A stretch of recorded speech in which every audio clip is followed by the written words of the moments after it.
Boa tarde! Tudo certo? Vamos falar um pouquinho sobre choque hoje, gente? Choque tem um conceito bem específico, que é um estado de hipoperfusão de oxigênio a nível celular. Ou seja, para eu atender às demandas metabólicas do meu organismo, eu preciso de determinada quantidade de oxigênio. E o que é o choque? É o desequilíbrio entre a oferta e a demanda de oxigênio. Eu demando mais do que as células estão recebendo. Nisso acontece A gente tem 3 tipos essenciais para classificar os choques e esses 3 depois se subdividem. Então, a gente tem o choque que é hemorrágico, o choque que é distributivo e o choque que é cardiogênico. O hemorrágico, essencialmente em vítimas de trauma, é relacionado à perda sanguínea, né? Mas isso a gente considera também um estado hipovolêmico, de hipovolemia.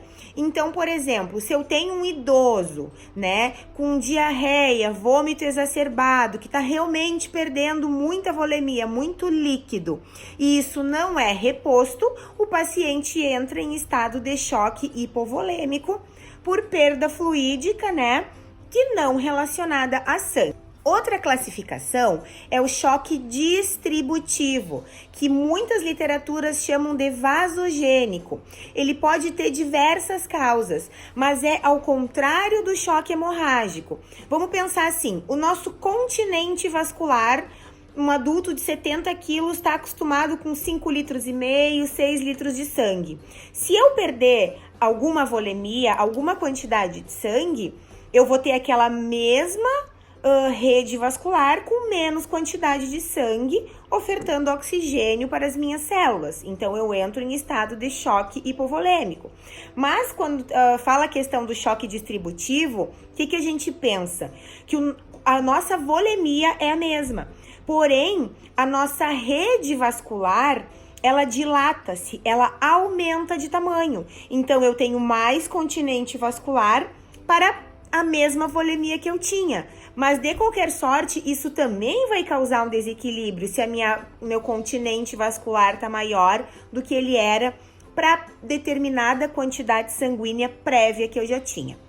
Então, fora esses dois, ainda tem o cardiogênico, que decorre de injúrias cardíacas, principalmente quanto ao infarto agudo É de suma importância que todo profissional da saúde intra e extra-hospitalar saiba reconhecer a presença de choque, identificar a causa de choque, né, gente?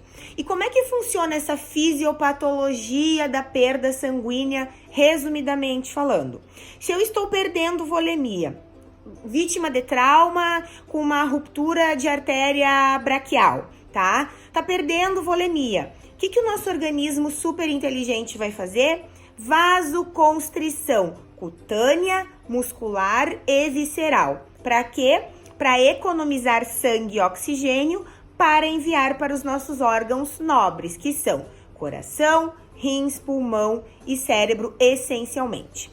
Certo? Isso é uma tentativa do nosso corpo de nos salvar, de nos manter vivos.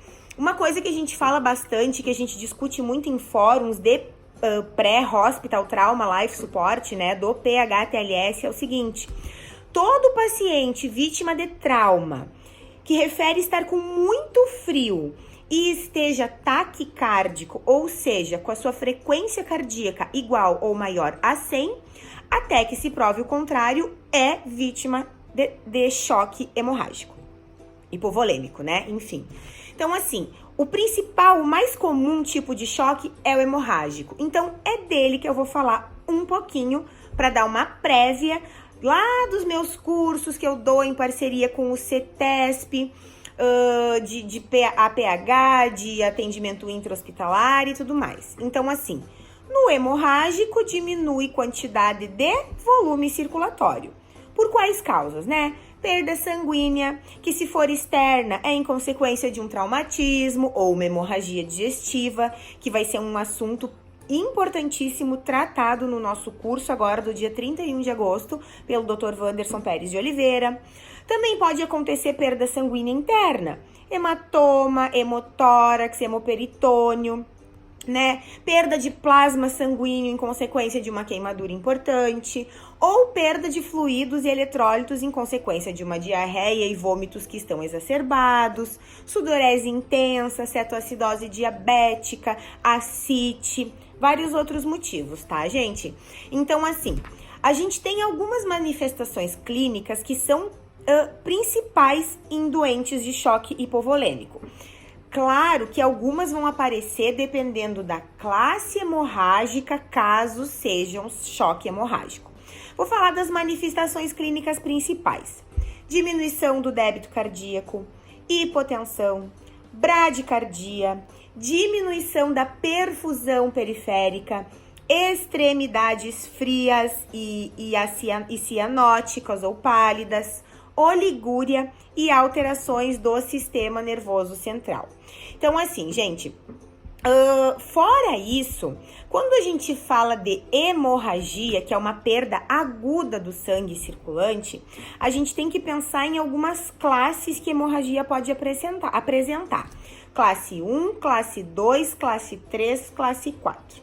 Não vou entrar nesse mérito agora. Quem quiser aprender bem detalhado na teoria e na prática, faz o nosso curso de APH no dia 31 de agosto e 1º de setembro. Aliás, atendimento pré e intra-hospitalar. Gente, curso top mesmo. A gente tá colocando muita energia boa nesse curso. Esse curso vai estar espetacular. É um curso de imersão, conforme eu já havia falado, né?